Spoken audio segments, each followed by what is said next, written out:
श्री शिवाय नमस्तुभ्यम। हर हर महादेव। आज 7वें दिन की कथा, आखिरी दिन की कथा जो कि बड़ोदरा गुजरात से चल रही थी, आज पूर्ण हो चुकी है। आज की कथा में गुरुजी पंडित प्रदीप मिश्रा जी ने 15 जानकारी, उपाय और पत्र बताए हैं। अगर आपने आज की कथा किसी कारणवश नहीं सुन पाए हैं तो ये वीडियो आपके लिए बहुत उपयोगी है।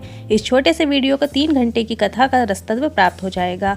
आज की कथा में हम इन चीज़ों के बारे में विस्तार से जानकारी देंगे। यदि आपके घुटने में दर्द है, सिर दर्द है, पीठ दर्द, कमर दर्द बना ही रहता है तो उपाय जानिए। और गुरुजी ने शिव प्रसाद शिव महापुराण की कथा में जो जो नए उपाय शामिल किए थे, कर्ज मुक्ति, धन प्राप्ति, वे सभी उपाय शामिल करेंगे। बढ़ते हैं पहली जानकारी की ओर। जब सोना चांदी की आप कोई अंगूठी लेते हो तो वो जिस डब्बी में मिलती है वो डब्बी सभी को बहुत सुंदर लगती है, बल्कि कीमत उसकी नहीं होती, कीमत उसके अंदर रखी गई अंगूठी की होती है। उसी प्रकार ये मानव का शरीर डब्बी है जिसकी सुंदरता सब देखते हैं, बल्कि शरीर के अंदर की आत्मा की कीमत है। अर्थात आपको सुंदरता के पहले लड़के या लड़की के गुण देखना है कि जिससे आप शादी कर रहे हो उसके गुण कैसे हैं, स्वभाव कैसा है।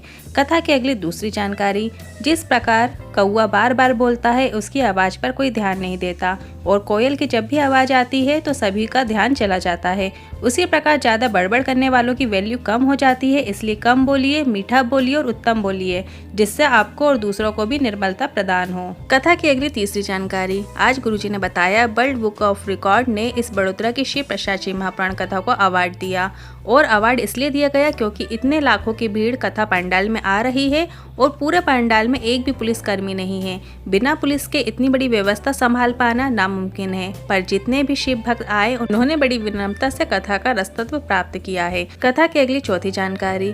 ऐसा फैशन और व्यसन कभी मत करना जिससे हमारे धन और हमारे धर्म की हानि होती है, इस बात का विशेष ध्यान रखें। इसके बाद गुरुजी ने कहा, हम नहीं कहते घंटों पूजन करो, भजन करो, सिर्फ एक क्षण भी भगवान का नाम भी लिया तो भी लाभ होगा। कथा की अगली 5वीं जानकारी। दुख, तकलीफ, कष्ट, बीमारी हमें हमारे कर्मों से प्राप्त होती है, जिसे हमें भोगना ही पड़ता है। जैसे दूध गर्म है तो उसे ठंडा करने के लिए थोड़ी देर पंखे की हवा में रख दो तो तब ठंडा होता है। उसी प्रकार आपको भी दुख, तकलीफ, कष्ट, बीमारी आने पर भगवान का भजन में लग जाओ और शिव महापुराण की कथा की हवा जीवन में पड़ने दो। दुख, कष्ट, तकलीफ, बीमारी धीरे धीरे जीवन से दूर होती चली जाएगी। कथा की अगली 6वीं जानकारी।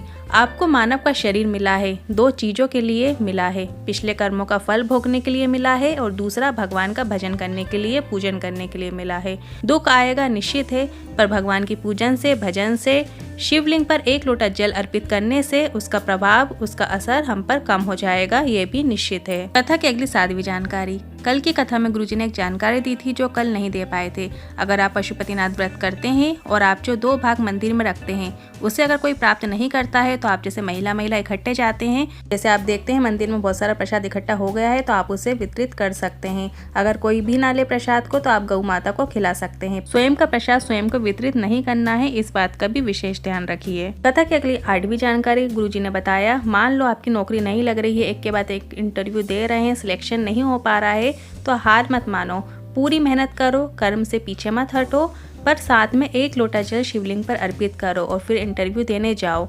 आज नहीं तो कल आपकी सफलता मिलेगी ही मिलेगी, ये निश्चित है। कथा की अगली 9वीं जानकारी। एक पत्र आया, मैं पूनम बड़ोदरा से पत्र लेकर आई। आप कहते हो भोलेनाथ 3 महीने में देता है, पर मेरे महादेव ने मुझे 1.5 महीने में दे दिया था। मैं और मेरे पति के बीच में झगड़ा हो गया था, मैं मायके चली गई थी, 6 महीने हो गए थे, बात तलाक तक पहुंच गई थी, पेशियां होने लगी थी, बहुत परेशान हो गई थी। आपकी शिव महापुराण की कथा जब मैंने सुनी उसमें आपने 1 लोटा जल का महत्व बताया था। मैं 1 लोटा जल शिवलिंग पर अर्पित करती और महादेव से विनती करती, मैं शिव महापुराण की कथा अपने घर पे या जहाँ भी सुनूं तो अपने पति के साथ सुनूं, उनके घर में सुनूं, ऐसी कृपा कर दो। सिर्फ 1.5 महीने ही हुए थे, भोलेनाथ ने जब केस रफा दफा कर दिया। मैं बहुत खुश हूँ, आभार व्यक्त करने कथा पंडाल में आई हूँ। कथा की अगली 10वीं जानकारी। अर्चना जी पत्र लेकर आई।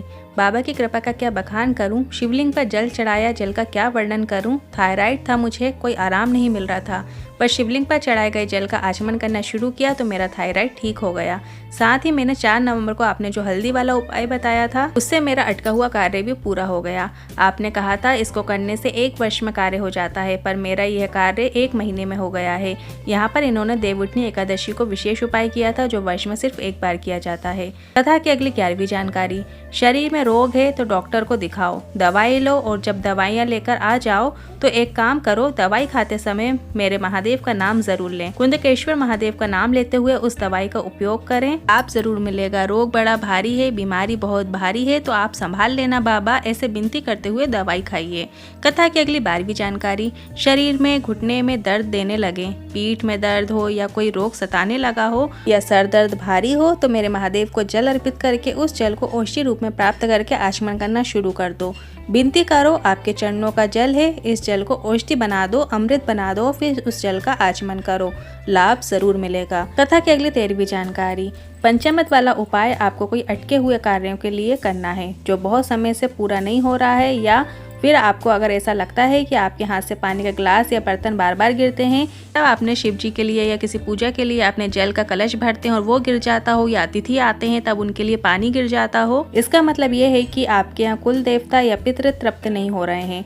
तो उन्हें तृप्त करने के लिए आपको पंचामृत तैयार करना है। पंचामृत तैयार करने के लिए आपको दूध, दही, घी, शहद, शक्कर का उपयोग करना है। अब एक बेलपत्र लेना है और पंचामृत लेकर आपको शिव मंदिर जाना है।